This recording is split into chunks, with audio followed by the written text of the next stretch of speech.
ये lines and angles is chapter 6 of class 9। ये हम क्लास 9 की बात कर रहे हैं। तो इसमें सबसे पहले हमें समझना है कि एंगल्स के क्या क्या टाइप है।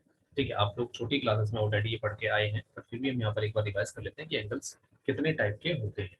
सबसे पहले आप यहाँ पे देख रहे हैं फिगर में एक्यूट एंगल। एक्यूट एंगल होता है वो एंगल जो 0 से 90 के बीच में आता है ना, वो वाला एंगल जो 90 डिग्री से छोटा एंगल होता है उसको एक्यूट एंगल कहते हैं। जैसे कि आप यहाँ पे देख रहे हैं ये एंगल 90 से छोटा है, ठीक है, तो लेस देन 90 वाले एंगल को हम कहते हैं एक्यूट एंगल। ठीक, फिर आते हैं हम राइट एंगल पे। तो राइट एंगल कौन सा होता है? जो 90 डिग्री का होता है। ठीक है, 90 डिग्री एग्जैक्ट 90 होना चाहिए, 90 से कम या 90 से ज्यादा नहीं। तो अगर कोई एंगल 90 डिग्री का है तो हम उसको बोलेंगे कि वो राइट एंगल है। 90 डिग्री वाले एंगल को ही राइट एंगल बोला जाता है। इसी तरीके से अगर एंगल 90 डिग्री से बड़ा है लेकिन 180 से छोटा है, ठीक है, क्या कंडीशन है? 90 से बड़ा बट 180 से छोटा। जैसे कि मान लीजिए 120 डिग्री हो गया, ठीक है, 90 से बड़ा है लेकिन 180 से छोटा है। 135 डिग्री हो गया, 90 से बड़ा है लेकिन 180 से छोटा है। तो ऐसे एंगल जो 90 से बड़े हो जाते हैं, 180 से छोटे हो जाते हैं, उनको बोलते हैं क्या? Obtuse angle. तो इनका नाम है ऑब्ट्यूज एंगल। ओके, उसके बाद फिर एक आता है मतलब स्ट्रेट एंगल। ये 180 डिग्री वाला एंगल होता है। अगर एग्जैक्टली 180 के बराबर तो हम उसको स्ट्रेट एंगल बोलेंगे। आप देख सकते हैं स्ट्रेट लाइन बनती है। इस केस में जो लाइन बनती है वो एकदम स्ट्रेट बनती है, ये पूरी स्ट्रेट लाइन बनती है। ठीक है, 180 डिग्री का एंगल। फिर लास्ट में हमारे पास एक आता है रिफ्लेक्स एंगल, जो कि 180 से बड़ा और 360 से छोटा होता है। अगर कोई एंगल 180 से बड़ा हो और 360 से छोटा हो तो हम उसको बोलेंगे रिफ्लेक्स एंगल। रिफ्लेक्स एंगल, ठीक है। तो 180 से बड़ा, 360 से छोटा। तो ये 5 टाइप के एंगल होते हैं। 5 टाइप के एंगल होते हैं, इनका हमने नाम दिया है। ये किस पर बेस्ड है? बेस्ड है कि इनकी क्या एंगल जो है कितने डिग्री के हैं। तो अगर 0 से 90 है तो एक्यूट एंगल, और अगर राइट एंगल के लिए 90 डिग्री होना चाहिए। अगर 90 से 180 है तो ऑब्ट्यूज। ठीक है, ऐसे ही 180 हुआ तो स्ट्रेट, और 180 से ज्यादा हुआ और 360 से कम हुआ तो रिफ्लेक्स एंगल।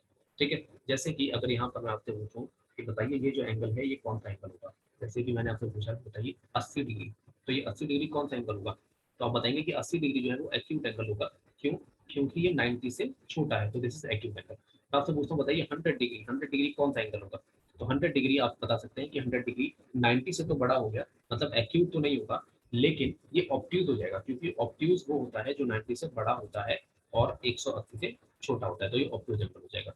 ऐसे आपसे पूछा जाता है कि भाई बताओ 260 डिग्री जो है वो कौन सा एंगल है? तो 260 डिग्री जो है वो 180 से बड़ा है, यानी कि ये एंगल हो जाएगा, ये रिफ्लेक्स एंगल होगा। This is reflex angle. तो इस तरीके से कोई भी एंगल अगर आपको पता है तो आप एंगल का नाम बता सकते हैं कि वो एक्यूट है, ऑब्ट्यूज है, रिफ्लेक्स है, राइट है या स्ट्रेट है। ठीक है, ये 5 तरीके से एंगल निकाले जाते हैं। अब कुछ और टाइप हैं एंगल के, लेकिन वो जो टाइप थे जो पीछे हमने पढ़े थे 5 टाइप, ये टाइप थे उनकी एंगल की डिग्री पर बेस्ड, कि वो कितने डिग्री का एंगल है, वो 40 डिग्री का है या 50 डिग्री का है, जितना जो मेजरमेंट है, मेजरमेंट के ऊपर बेस्ड थे ये। ठीक है, ये किस पर बेस्ड थे? मेजरमेंट। तो यहाँ पर ध्यान रखिए, दिस इज मेजरमेंट बेस्ड। ये मेजरमेंट बेस्ड एंगल की बात हुई है। लेकिन इस वाले फिगर में जो आगे आप देख रहे हैं, यहाँ पर हम मेजरमेंट बेस्ड की बात नहीं कर रहे हैं, यहाँ पर हम बात कर रहे हैं उनके बिहेवियर की, उनके टाइप की। ठीक है, किस तरीके से एंगल है। तो आप यहाँ पे देख रहे हैं कि दोनों एंगल कौन कौन से, एक ये वाला एंगल और एक ये वाला एंगल, इन दोनों को हम क्या बोलेंगे? एडजेसेंट एंगल बोलेंगे। एडजेसेंट, एडजेसेंट का मतलब होता है जो बिल्कुल अगल बगल होते हैं, आसपास वाले। ठीक है, आसपास वाले या अगल बगल वाले एंगल जो होते हैं उनको ही हम बोलते हैं एडजेसेंट एंगल। तो ये हमारे एडजेसेंट एंगल है। ठीक, तो एडजेसेंट एंगल इसको कहते हैं जब एंगल एक दूसरे के करीब होते हैं, एक दूसरे के अगल बगल होते हैं, तो उसको बोलते हैं एडजेसेंट एंगल्स। तो ये दोनों एंगल कैसे हैं? एडजेसेंट। अच्छा, इस वाले फिगर में ये जो दो एंगल आपको दे रखे हैं, जैसे ये वाला एंगल है और ये वाला एंगल है, क्या ये दोनों एडजेसेंट एंगल है? तो ये बिल्कुल ही एडजेसेंट भी है, क्योंकि ये दोनों अगल बगल है। जैसे ये दोनों अगल बगल है, जैसे ये दोनों भी अगल बगल एंगल हो गए, तो ये भी एडजेसेंट एंगल होंगे। तो ये तो पक्का है कि ये एडजेसेंट एंगल है। ठीक है, लेकिन साथ साथ ये दोनों एंगल मिलकर एक स्ट्रेट लाइन भी तो बना रहे हैं। ये दोनों एंगल मिलकर एक स्ट्रेट लाइन बना रहे हैं, इसका मतलब ये दोनों एंगल मिलकर कितना बना रहे हैं? 180 बना रहे हैं। तो इसको हम बोलेंगे लीनियर पेयर। लीनियर पेयर, ठीक है। जब भी दो एंगल मिलकर 180 डिग्री बना लेते हैं तो उसको लीनियर पेयर कहा जाता है, यानी कि कंप्लीट लाइन बन जाती है, कंप्लीट लाइन बन जाती है, तो लीनियर पेयर कहलाता है। ठीक है, तीसरे फिगर में आप देख सकते हैं कि ये वाला एंगल और इसके सामने ये वाला एंगल, ये दोनों क्या है? Vertically opposite angle. Vertically opposite angle, ठीक है। वर्टिकली अपोजिट का मतलब ऐसा एंगल जो एक्स टाइप में बनते हैं, जैसे कि ये मैंने एक्स बना दिया। अब जो एंगल ये है, इसके सामने वाला एंगल हो गया ये, तो ये दोनों एंगल का नाम क्या होगा? वर्टिकली अपोजिट एंगल, ये इसका नाम होगा। इसी तरीके से अगर मैं बात करूं इस वाले एंगल की, ठीक है, कौन से एंगल की, तो यहाँ पे देखिएगा, अगर मैं यहाँ पर इस वाले एंगल की बात करूं और इस वाले एंगल की बात करूँ तो ये भी दोनों आमने सामने पड़ रहे हैं, ये भी दोनों आमने सामने पड़ रहे हैं, तो ये भी कैसे होंगे, वर्टिकली अपोजिट एंगल कहलाएंगे। ठीक है, तो अगर अगल बगल के एंगल है तो बोलेंगे एडजेसेंट एंगल, जबकि आमने सामने के एंगल्स को बोलेंगे वर्टिकली अपोजिट एंगल्स। ठीक है, और अगर दोनों एंगल जो अगल बगल के एंगल हैं अगर दोनों स्ट्रेट लाइन बना लेते हैं, स्ट्रेट लाइन के ऊपर पड़ते हैं, तो फिर हम उसको बोलेंगे लीनियर पेयर। क्या बोलेंगे, लीनियर पेयर। तो ये कुछ और टाइप थे एंगल। अब देखिए यहाँ पर ये हमने फर्स्ट क्वेश्चन लिया है जिसमें आपको क्या कंडीशन दे रखी है और क्या बताना है, उसको क्वेश्चन पढ़ के हम लोग समझेंगे। आपको गिवन है यहाँ पर क्या कि in figure A B and C D intersect at O. ठीक है, ए बी और सी डी दोनों लाइन्स है। ठीक है, ध्यान रखना लाइन्स है, ए बी और सी डी दोनों लाइन्स है और ऊपर इंटरसेक्ट करती है। इफ एंगल ए ओ सी और बी ओ ई का सम इज 70 डिग्री, ए ओ सी यानी कि कौन सा, ये वाला एंगल, और बी ओ ई कौन सा, ये वाला एंगल, दोनों का सम कितना है जी, 70 डिग्री है, दोनों का सम 70 डिग्री है। एंड बीओडी इज 40, बीओडी जो है वो 40 है, तो बीओडी तो नीचे वाला एंगल हो जाएगा ये, और ये हमें दे रखा है 40 डिग्री। ठीक है जी, तो हमें क्या बताना है, हमें बताना है पहले तो एंगल बीओई बताना है कितना होगा। तो एंगल बीओई कहाँ पर है, बीओई यानी कि ये वाला एंगल मुझे बताना है कि ये कितना होगा। और दूसरी कंडीशन है कि मुझे रिफ्लेक्स सीओई बताना है कितना होगा। ठीक है, रिफ्लेक्स सीओई। तो पहले हम फर्स्ट कंडीशन को यूज करते हैं। देखिए मेरी बात ध्यान से समझिएगा कि ये जो एंगल है, मान लीजिए ये हमें बताना है, तो मुझे ये दे रखा था कि दोनों का सम कितना है, 70 डिग्री, मुझे ये दे रखा था। तो एक काम करते हैं, अगर मैं मान लेता हूँ कि ये एक्स है, ठीक है, अगर मैं ये मान लूँ कि ये वाला एंगल हमारा कितना है, एक्स है, ये वाला एंगल एक्स है, तो ये जो एंगल होगा ये 70 माइनस एक्स हो जाएगा कि नहीं होगा, क्योंकि दोनों का सम कितना था, 70 था। तो दोनों का सम अगर 70 था तो ये वाला अगर एक्स माना गया तो ये वाला हो जाएगा 70 माइनस एक्स। और इसके बाद इन तीनों का सम, किन तीनों का, ये वाला एंगल, ये वाला एंगल और ये वाला एंगल, इन तीनों का सम 180 डिग्री होगा। क्यों, because A O B is a straight line है ना, ए बी एक लाइन है ना ऐसा, तो स्ट्रेट लाइन पर जो एंगल बनता है वो 180 बनता है। तो इसीलिए मैं यहाँ पे कह सकता हूँ कि 70 माइनस एक्स, फिर प्लस में आपको कौन सा दे रखा है, सी ओ ई, एंगल सी ओ ई, और प्लस में एक्स, इन तीनों का सम कितना होगा, 180 डिग्री होगा। क्यों होगा, ये बना रहे हैं लीनियर पेयर, लीनियर पेयर बना रहे हैं इसलिए। ठीक है, ओके। तो अब देखिए माइनस एक्स यहाँ पर भी है, माइनस एक्स यहाँ पर भी है, तो प्लस एक्स है यहाँ पर, तो कैंसिल कर दीजिए माइनस और प्लस एक्स। तो यहाँ से आप निकाल सकते हैं एंगल सी ओ ई, एंगल सी ओ ई कितना, 180 डिग्री में से माइनस कर दूंगा 70 डिग्री को, तो 180 में से 70 माइनस किया यानी कि आपके पास आ गया 110, 110 डिग्री। तो एंगल सी ओ ई आपको मिल गया 110 डिग्री, तो ये 110 डिग्री का एंगल आपको मिल चुका है। ठीक है, फर्स्ट कंडीशन हमने यहाँ पर ऐसे निकाल ली है। अब मुझे बताना था ये वाला एंगल कितना है। तो अब ये वाला एंगल बताने के लिए क्या करेंगे भाई, तो ये वाला एंगल बताने के लिए ऐसा करेंगे कि हमें ये, आप जो देख रहे हैं कि ये तीनों ये भी तो मिलकर एक हमें 180 डिग्री देंगे, ये भी तो एक लाइन पे है, तो इनका सम भी 180 होगा। तो 110 plus X plus 40 equal to 180। ठीक है, ऑल्सो 110 डिग्री प्लस एक्स और प्लस 40 डिग्री, इनका सम कितना होगा, इनका सम भी 180 डिग्री ही होगा। सेम, ये भी लीनियर पेयर ही बना रहे हैं, ये भी लीनियर पेयर बना रहे हैं। तो यहाँ से मैं x निकाल लूंगा, तो x की जो वैल्यू हो जाएगी वो क्या हो जाएगी, मैं 180 में से माइनस कर दूंगा 110 और 40 यानी कि 150 को, तो आ जाएगा कितना, 30 डिग्री, 30 डिग्री। तो x हमारा आ गया 30 डिग्री। तो ये जो हमारा ये फर्स्ट आंसर आ गया 30 डिग्री, हमें x की वैल्यू बतानी थी, तो 30 degree is our first answer. और अगर ये 30 हुआ तो ये वाला कितना हो जाएगा, 70 माइनस 30 यानी कि 40 डिग्री। ठीक है, अगला बताना क्या था, रिफ्लेक्स सीओई बताना था, अगला बताना था रिफ्लेक्स सीओई। ठीक है, इसको समझिएगा रिफ्लेक्स सीओई कैसे निकलेगा। तो रिफ्लेक्स सीओई में आप देखिए सीओई कहाँ पर है, तो सीओई वाला एंगल, ये जो 110 वाला दिख रहा है ना आपको एंगल, ये है सीओई। और अगर मुझे रिफ्लेक्स करना है, तो रिफ्लेक्स का मतलब है कि इसको इस तरफ से लेना है, ऐसे ये पूरा, तो भाई 360 में से माइनस कर दो। ठीक है, सिंपल है। तो reflex COE, reflex angle COE is equal to 360 degree minus angle COE. ठीक है, तो 360 डिग्री में से हमने सीओई माइनस कर दिया, सीओई कितना निकाला गया था, 110 निकाला गया था, तो इसमें से माइनस करेंगे तो कितना आएगा भाई, 0, 5 एंड 250 डिग्री। तो 250 degree is the reflex COE है। क्लियर है, तो यहाँ पे इस तरीके से हम ये चीजें यूज करेंगे कि जो लीनियर पेयर है वो कैसे बनता है। ठीक है, जो अल्टरनेटिव एंगल है, इस तरीके से और जो भी एंगल हम यूज करेंगे वो यहाँ पर इस तरीके से। तो ये क्वेश्चन आपको क्लियर हुआ होगा। आगे देखिए एक और क्वेश्चन, बहुत इंपॉर्टेंट क्वेश्चन है एग्जाम पॉइंट ऑफ व्यू की अगर हम बात करें, तो ये क्वेश्चन आने के चांसेस इस चैप्टर से कई ज्यादा होते हैं, ठीक है, कई बार रिपीट भी हुआ है। देखिए, angle R O S is half of angle Q O S minus P O, ऐसा प्रूव करना है यहाँ पर हमें, ये प्रूव करना है, ठीक है।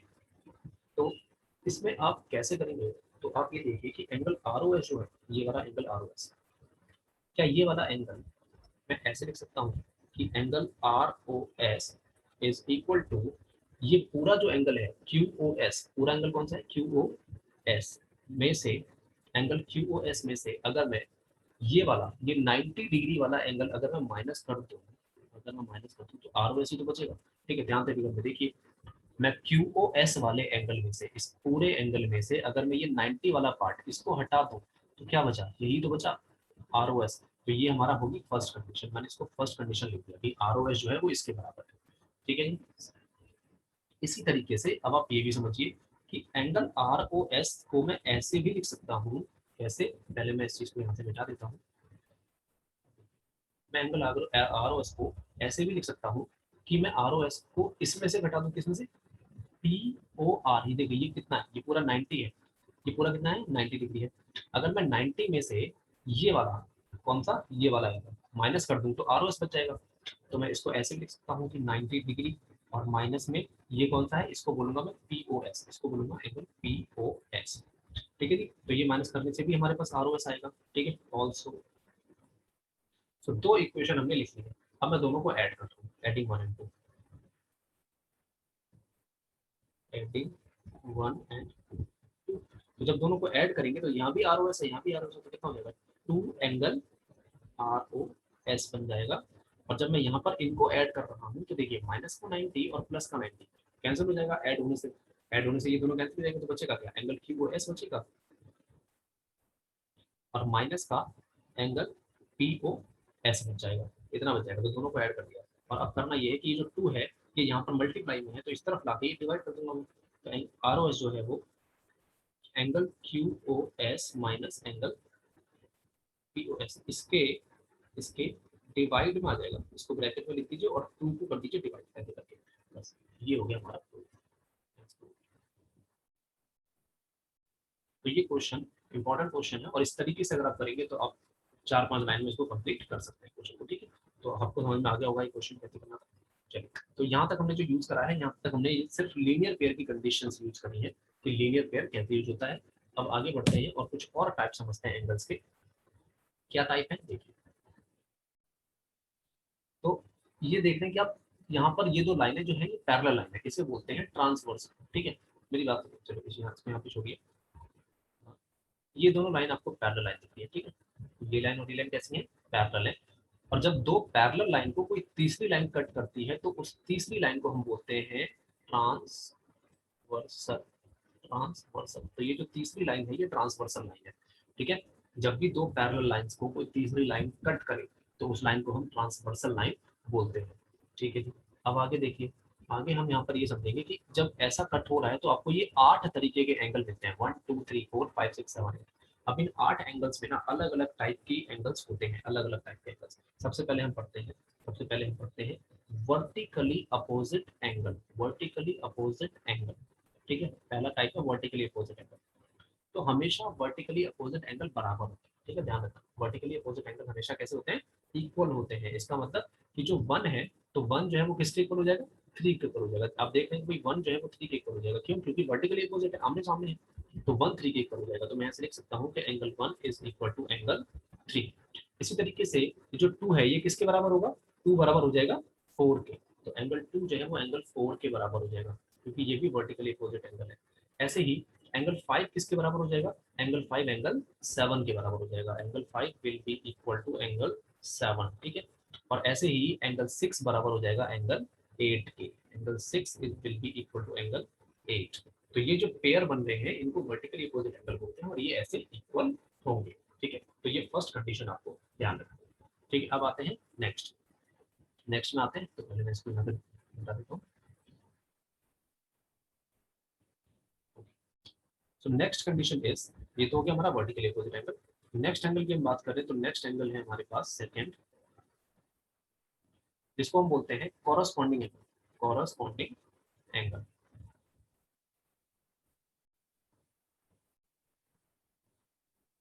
Corresponding angle.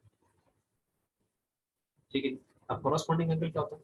कॉरस्पॉन्डिंग एंगल वो एंगल होते हैं जो एक तरफ ही बनते हैं, एक जैसे बनते हैं, एक तरफ बनते हैं। जैसे कि आप यहाँ पे देख रहे हैं कि ये एंगल 1 है, तो एंगल 1 के जैसा दूसरा एंगल कहाँ बनता है? तो एंगल 1 के जैसा दूसरा एंगल यहाँ बनता है, ठीक है, एंगल 5।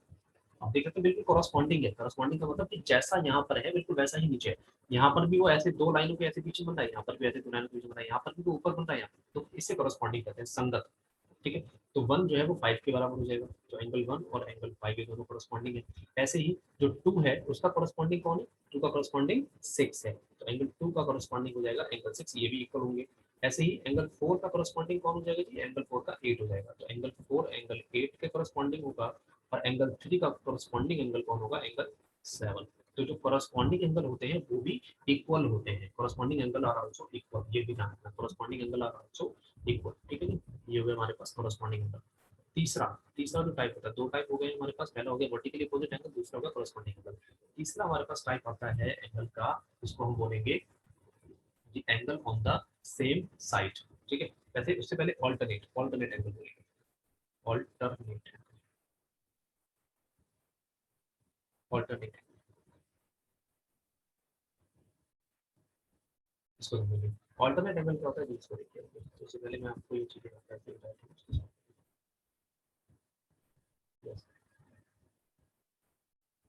ऑल्टरनेट एंगल देखिए, तो जब बात करते हैं 1 की, तो पहले 1 की, पहले हम बात करते हैं यहाँ पर कि 4 की। तो 4 का ऑल्टरनेट एंगल जो है वो ये बनता है 6। 4 का ऑल्टरनेट एंगल 6, मतलब दूसरी तरफ, ऑल्टरनेट का मतलब होता है दूसरी तरफ।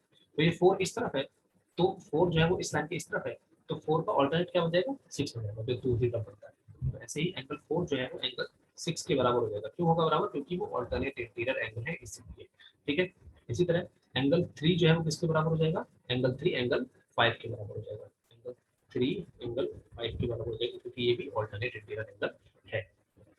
ठीक है। इनको बोलते हैं ऑल्टरनेट इंटीरियर एंगल। इंटीरियर के मतलब अंदर की तरफ बन रहे हैं, ये दोनों लाइनों के अंदर की तरफ बन रहे हैं, तो इसको बोलते हैं इनको interior, alternate interior angle, interior. लेकिन अगर बाहर की तरफ बनते तो एक्सटीरियर बोला जाता। जैसे कि ये एंगल 1 है, तो एंगल 1 बाहर बन रहा है, और इसका ऑल्टरनेट कौन सा हो जाएगा? इसका ऑल्टरनेट हो जाएगा 7। ठीक है। तो एंगल 1 जो है वो एंगल 7 के इक्वल है, और इसको हम बोलेंगे ऑल्टरनेट एक्सटीरियर एंगल। ठीक है, ये ऑल्टरनेट एक्सटीरियर एंगल हो जाएगा। ऐसे ही एंगल 2 जो है उसके ऑल्टरनेट एंगल है 8, तो एंगल 2 जो है वो एंगल 8 के बराबर होगा, ये भी ऑल्टरनेट एक्सटीरियर एंगल की वजह से होगा। सो ऑल्टरनेट एंगल के दो टाइप होते हैं, एक तो ऑल्टरनेट इंटीरियर और एक ऑल्टरनेट एक्सटीरियर। इंटीरियर वो जो दोनों पैरेलल लाइन के अंदर बनते हैं, और एक्सटीरियर वो जो दोनों पैरेलल लाइन के बाहर की तरफ बनते हैं। ठीक है। तो हमने अभी यहाँ पर 3 टाइप ऑफ एंगल कंप्लीट करे हैं। What is first? Vertically opposite angle. तो यहाँ पर ऐसा था कि जो आमने सामने के अपोजिट एंगल्स होते थे वो कैसे होते थे? इक्वल होते थे।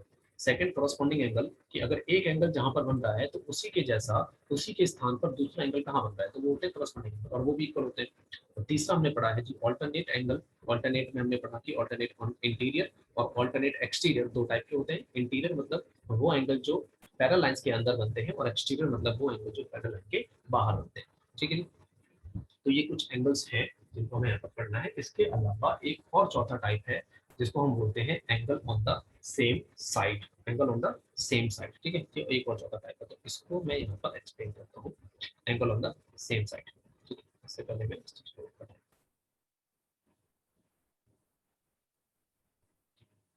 तो अगला आता है हमारे पास चौथा type, angle on the same side.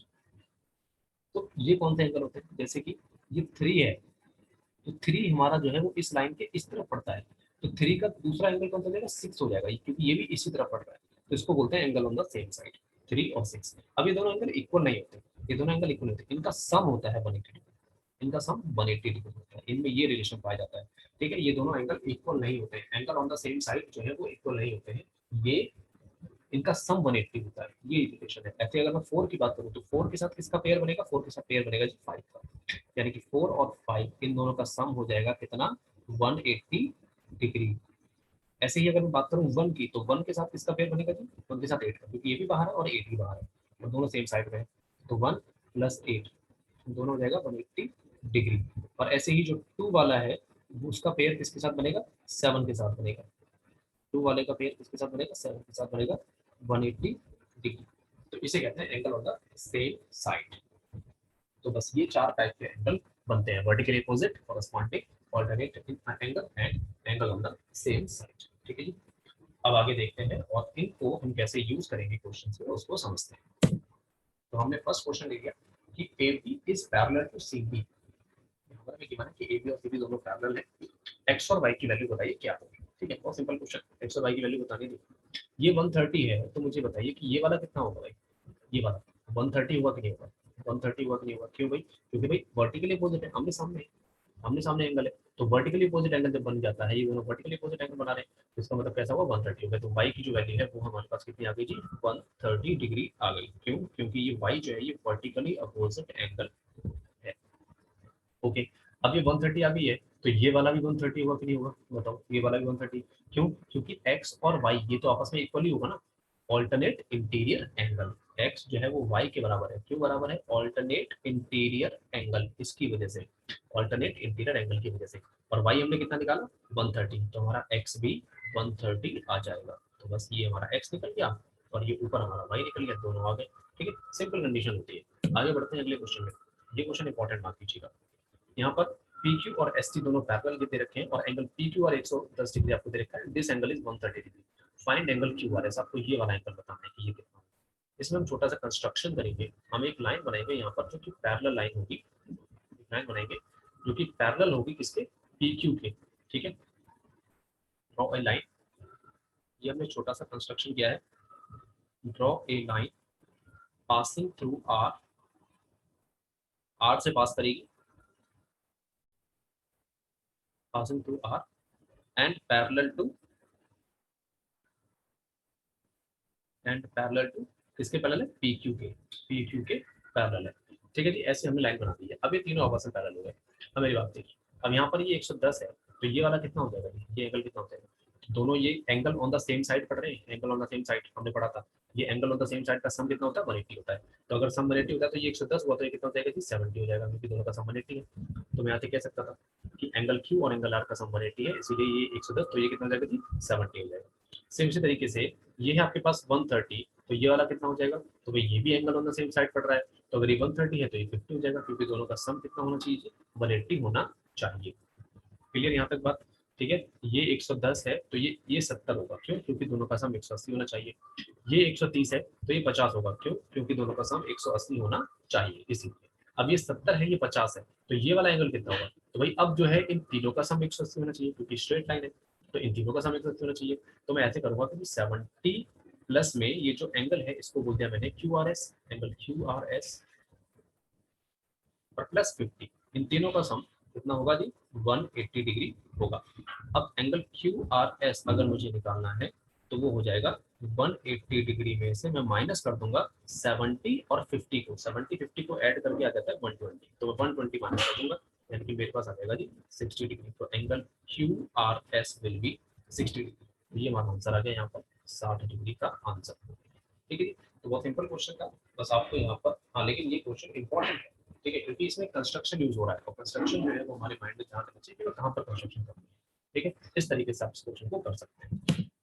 देखिए एक और क्वेश्चन यहाँ पर प्रैक्टिस करते हैं। आपको यहाँ गिवन है कि ये एंगल है 50 डिग्री का, ये एंगल है 127 डिग्री का, और हमें एक्स और वाई बताना है। साथ में ये भी है कि ए बी जो है वो सी डी के पैरेलल है, ये भी ध्यान रखना, A B is parallel to C D, ये भी क्वेश्चन में ही है, ए बी सी डी के पैरेलल है। तो कैसे करेंगे देखिए, अब अगर ये 127 डिग्री है तो भाई ये वाला कितना होगा, ये वाला कितना होगा, दोनों का सम 180 होगा, क्योंकि ये angle on the same side पड़ रहे हैं, angle on the same side हो रहा है कि नहीं हो रहा। तो अगर ये दोनों angle on the same side है तो भाई ये 127 होगा, तो ये 180 माइनस 127 हो जाएगा, क्योंकि दोनों का सम कितना होता है, दोनों का सम 180 होता है। तो मैं इसको ऐसे लिख सकता हूँ कि ये वाला एंगल हो जाएगा 180 माइनस में 27, 127। तो अगर 180 में से 127 को घटाया जाए तो कितना बचेगा, तो बचेगा आपका ये 53, तो बचेगा 53 डिग्री, 53 डिग्री। तो ये वाला एंगल मुझे मिल गया 53 डिग्री, 180 में से 127 को माइनस करके 53 डिग्री हमने निकाल दिया। ठीक है जी, ऐसे ही, ऐसे ही अब यहाँ पर आपके पास ये कितना है जी 50 है, और नीचे ये कितना हो जाएगा, अगर ये 50 है तो ये कितना हो जाएगा, ये वाला कितना हो जाएगा, क्योंकि इन दोनों का सम भी 180 होना चाहिए। तो अगर मैं 180 में से 50 को माइनस कर दूंगा, 180 माइनस 50, तो हमें ये आंसर मिल जाएगा कि ये 30 डिग्री है, ये कितना हो जाएगा 30 डिग्री। तो ये वाला हमारे पास 30 डिग्री है और ये वाला हमारे पास 53 है। अब एक्स और वाई बताना था, तो पहले एक्स की बारी है। इन दोनों का सम 180 होगा, इन दोनों का सम 180 होगा। तो जो एक्स है वो कितना हो जाएगा जी, ये 30 हुआ, तो 30 प्लस एक्स अगर 180 के बराबर है, 30 प्लस एक्स अगर 180 के बराबर है, तो एक्स विल बी 180 माइनस 30, यानी कि 50। एक्स विल बी 50, तो एक्स की वैल्यू आ गई हमारे पास 50 डिग्री। पहला काम तो कंप्लीट है। ठीक है, एक्स की वैल्यू 50 डिग्री है। अब वाई निकालना था, तो जब वाई निकालना था तो एक काम करते हैं, 50 वाई और ये वाला एंगल, ठीक है, ये वाला एंगल, ये वाला एंगल और ये वाला एंगल, तीनों का सम 180 हुआ। 50 प्लस वाई, ठीक है, कैसे करेंगे, 50 प्लस वाई और प्लस में ये वाला कितना है 53, 53, ये कितना हो जाएगा, ये भी 180 हो जाएगा। तो अगर मुझे यहाँ से y निकालना है, तो मुझे ये इन दोनों एंगल को वहां ले जाकर करना पड़ेगा माइनस, और 50 और 53 को ऐड करेंगे तो 103 आ जाएगा। 103 को जब मैं माइनस कर दूंगा तो कितना बचने वाला है, तो ये बचने वाला है 7 एंड 60, 60 नहीं 7 एंड 70, 77 बचने वाला है, ये बिल्कुल 70, तो ये आ जाएगा हमारे पास 77, तो ये आ गया y। तो इस तरीके से आप इसको कर सकते हैं, x और y दोनों निकल गए। सही। तो ये जो हमने अभी एंगल्स पढ़े हैं, आप एंगल्स को इन ऐसे यूज करेंगे यहाँ पर। कोरस्पॉन्डिंग एंगल क्या होता है, ऑल्टरनेट एंगल क्या होता है, वर्टिकली अपोजिट कैसे लगते हैं, ठीक है, ये चीजें समझनी जरूरी है, क्योंकि यही हमारे इन क्वेश्चंस में यूज होने वाली है। तो जो कुछ क्वेश्चन हमने यहाँ पर प्रैक्टिस कर लिए हैं, जो अच्छे क्वेश्चन थे, बाकी और जो क्वेश्चन है वो आप लोग अपनी बुक से प्रैक्टिस करिए। कोई भी किसी क्वेश्चन में दिक्कत होती है तो आप उस क्वेश्चन को मुझसे शेयर कर सकते हैं। मिलते हैं नेक्स्ट वीडियो।